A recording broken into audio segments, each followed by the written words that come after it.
the deer panteth for the water, so my soul longs after thee. You alone are my heart's desire, and I long to worship thee. You alone are my strength, my shield. To you alone may my spirit yield. You alone are my heart's desire, and I long to worship thee.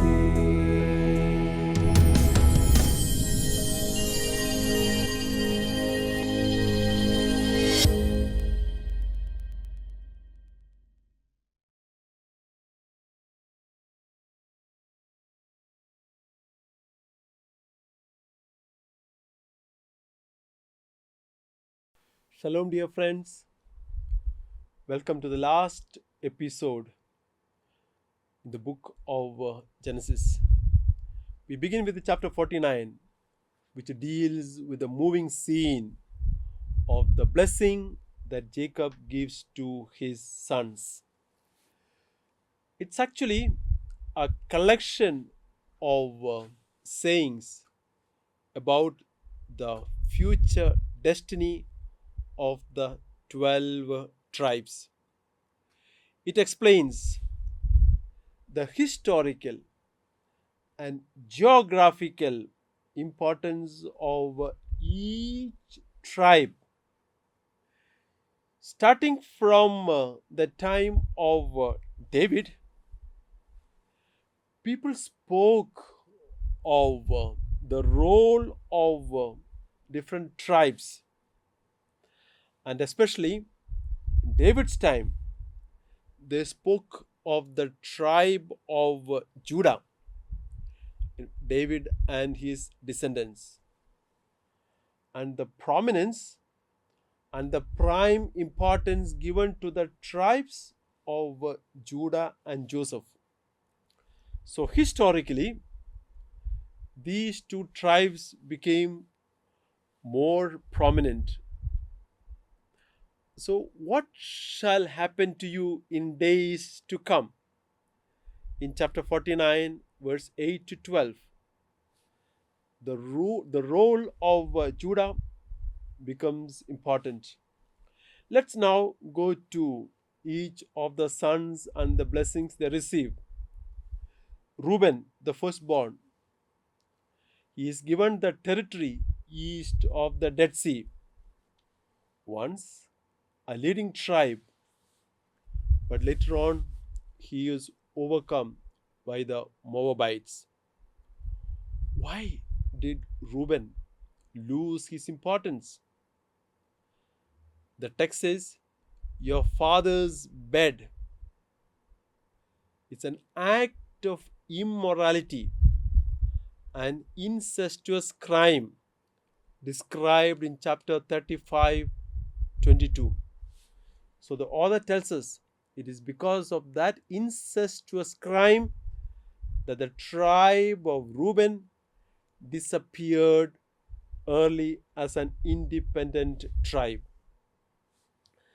Verses 3 to 4 explain its fall from prominence as retribution for his incestuous crime.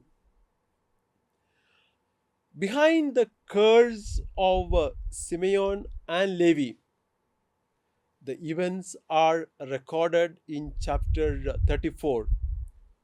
You might remember the violence of the revenge against Shechem for the rape of Dinah. And the biblical author condemns that act of violence, killing all the people in the land. Now, Judah, he becomes the most important person. The future rule of Israel will depend on Judah and his descendants. Once the eldest three were not given any prominence due to the reasons explained above, now the importance goes to the fourth son, Judah. And the text um, showers much praise on Judah. As Judah conquered the enemies, his brothers honored him. Verses 8 to 9 show the primacy and the power of Judah. Instead, 10 to 12 give us a messianic prophecy, a messianic text. The scepter shall not depart from Judah, nor the ruler's staff from between his feet, until tribute comes to him, and the obedience of the peoples is his.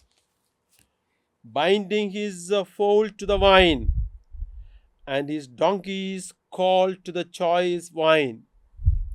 He washes his garments in wine, and his robe in the blood of grapes. His eyes are darker than wine, and his teeth whiter than milk. Many refer this to David as the founder of the empire.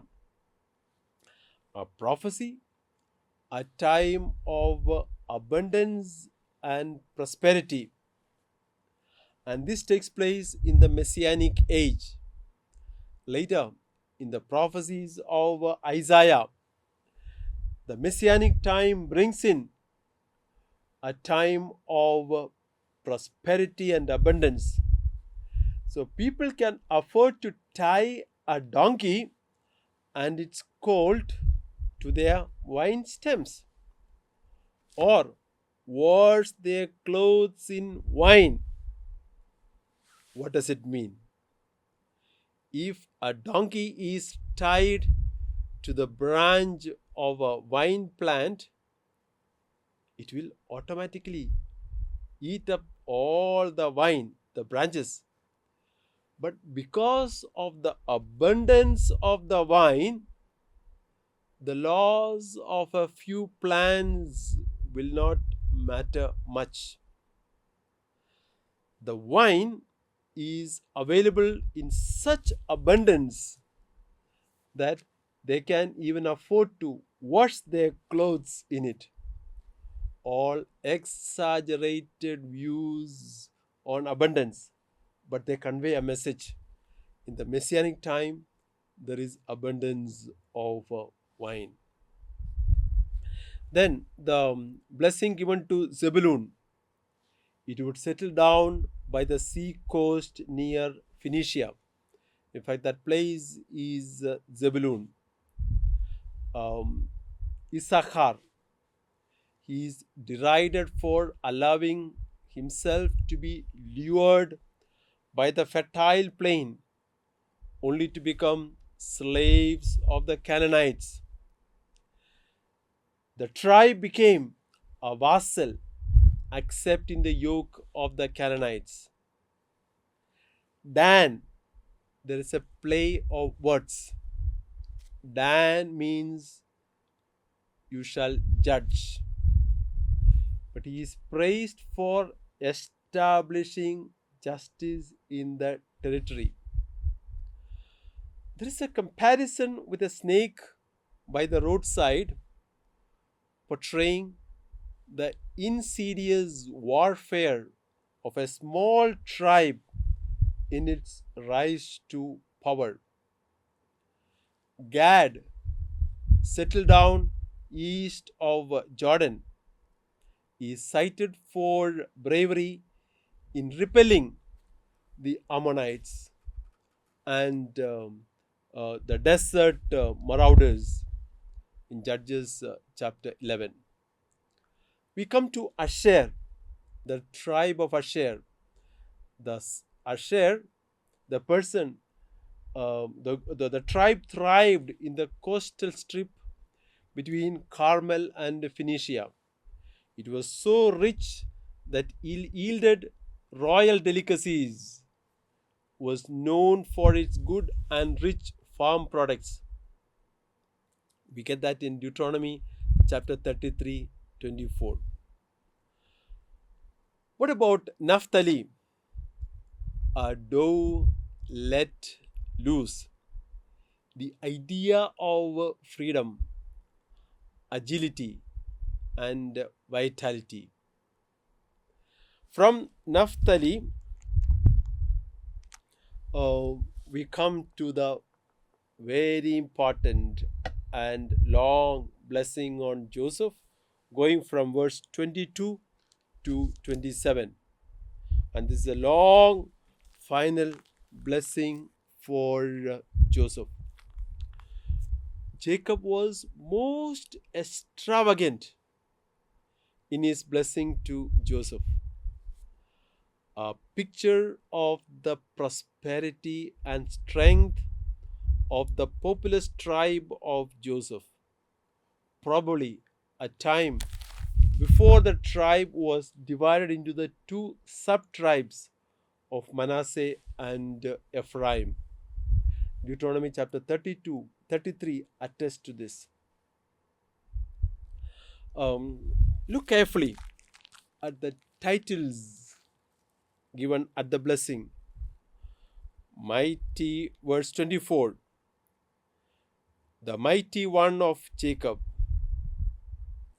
shepherd, rock of Israel, God of your father, the Almighty. Different titles for God.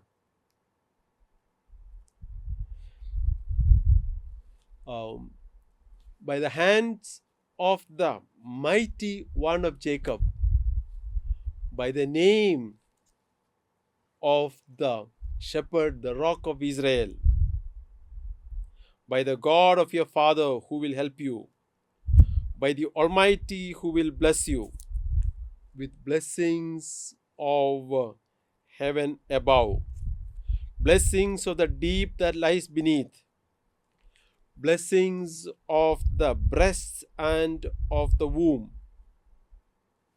The blessings of the Father are stronger than the blessings of the eternal mountains. Okay, there is a number of blessings, and Jacob is very lavish with the blessings. So now they clearly point out to the situation of the tribe of Joseph.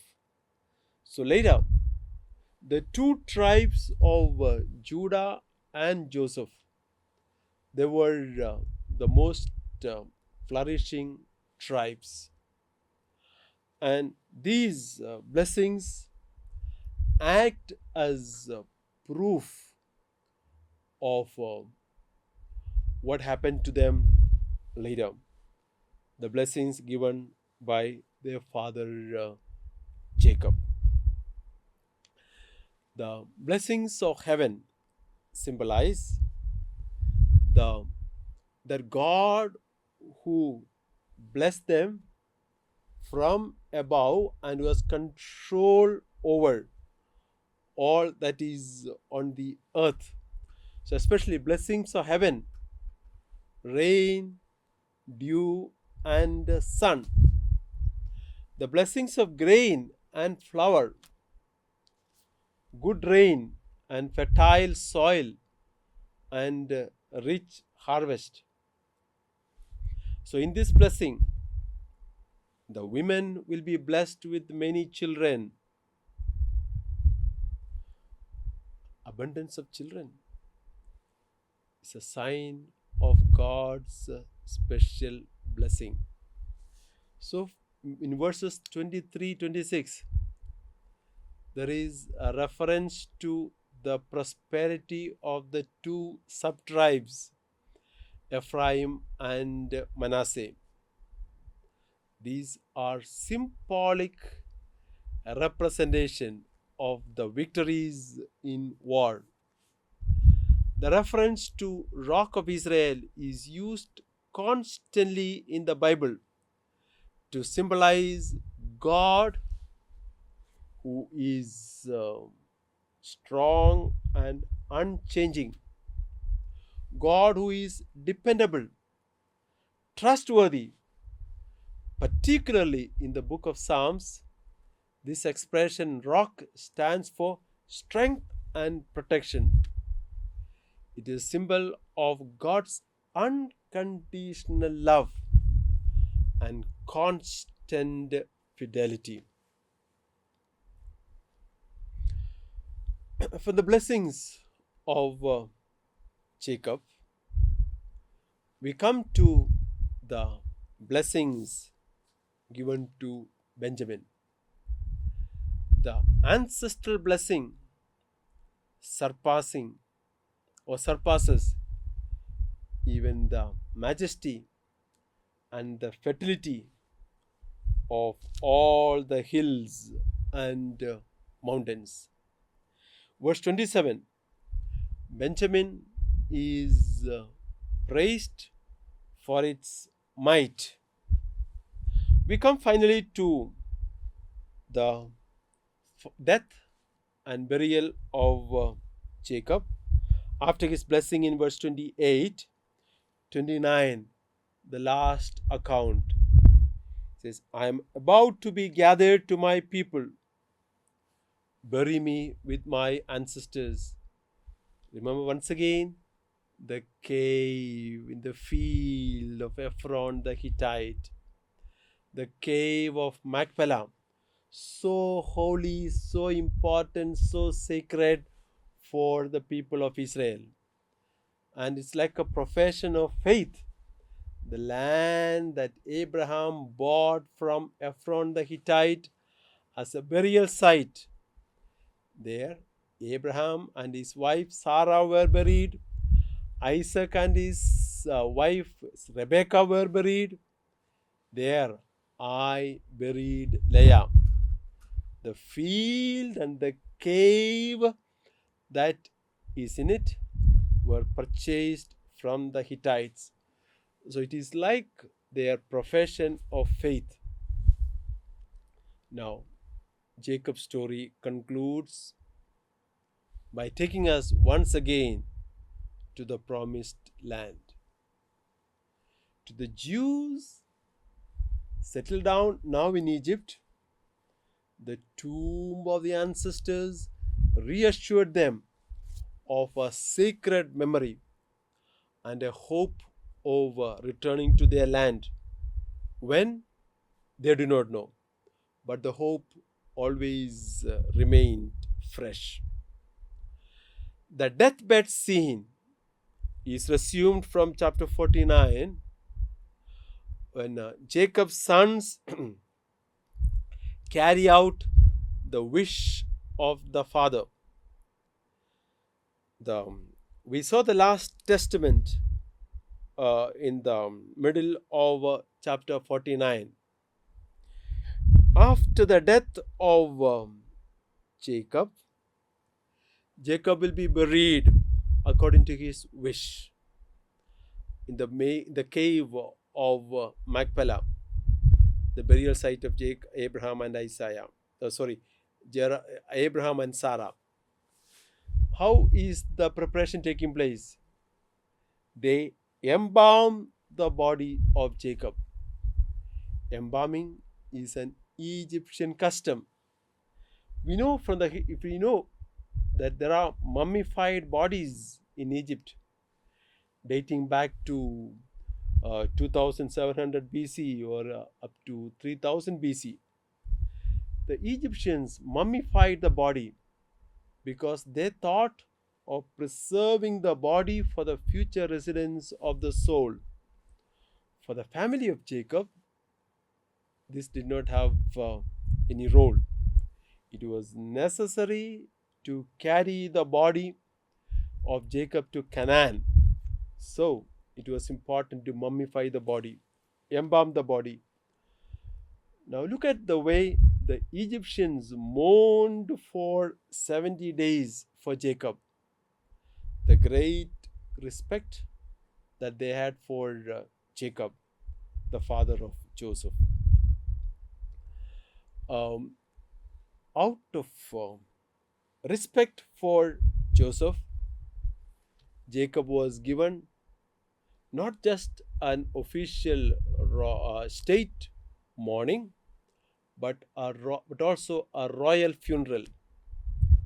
A very impressive escort is described and is quite contrast to the manner in which Jacob's son will leave Egypt 450 years later, and that will be very different. This is a solemn escort, and Jacob will be buried with his ancestors that was acquired by Abraham as a pledge of the fulfillment of the promise made. In chapter 50, 15 to 21, we have a recapitulation of the motive introduced at the beginning of the Joseph story. In 37, 5 to 11,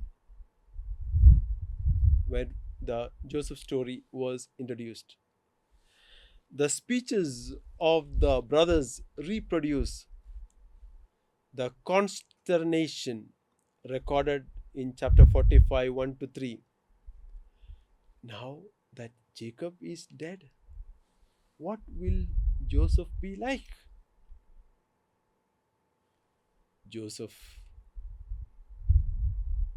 Joseph's brothers fear that he will take now revenge upon them. Now that the father is dead, they would have thought that Jacob was still hiding his feelings of revenge within. But very important note, their message to Joseph is the first explicit request for forgiveness that is recorded. They slyly invoke their father's command. But that brings us to the great theology of Genesis, chapter 50, 19 to 20. I would ask you to highlight these two verses, 19 to 20, where we have the heart and climax of the Joseph story. Only God can forgive and heal human guilt. And he testifies to God's overruling providence. God turns evil purposes to a good end. God transforms evil for good. And at this juncture, Joseph does not deny their evil doing, but points to a higher factor, that everything is done by God. Joseph insists what they did to him has been overshadowed and redeemed by God's saving will. They were but instruments in God's plan for the salvation of Israel.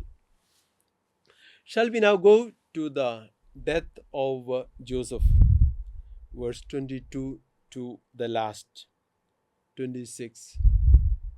This is actually the epilogue, the last days of Joseph.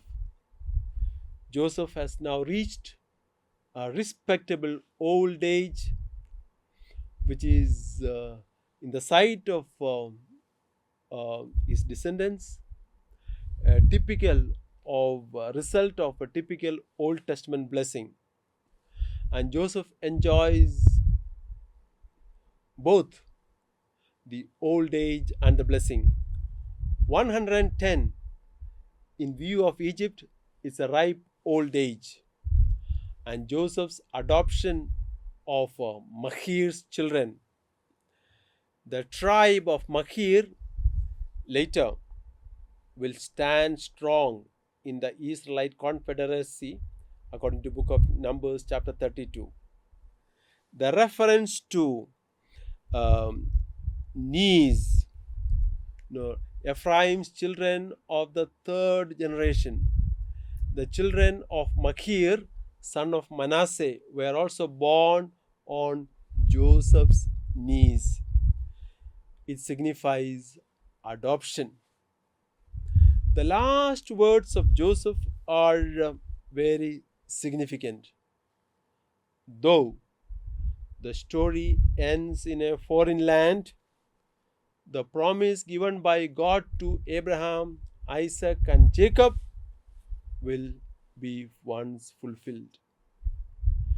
Joseph's words are in a part repetition or repetition of what Jacob said in chapter 42, verse 21. That connects this text to the future, the most important event, the Exodus. The end of Genesis points to the destiny of Israel. They are to become the liberated people of Yahweh. In verse 25, Joseph puts his brothers under oath to bury him in the land of promise. It will be their descendants who will carry this out. In Exodus chapter 13:19, Moses took with him the bones of Joseph, who had required a solemn oath of the Israelites, saying, God will surely take notice of you, and then you must carry my bones with you from here. Now there is a gap of 450 years.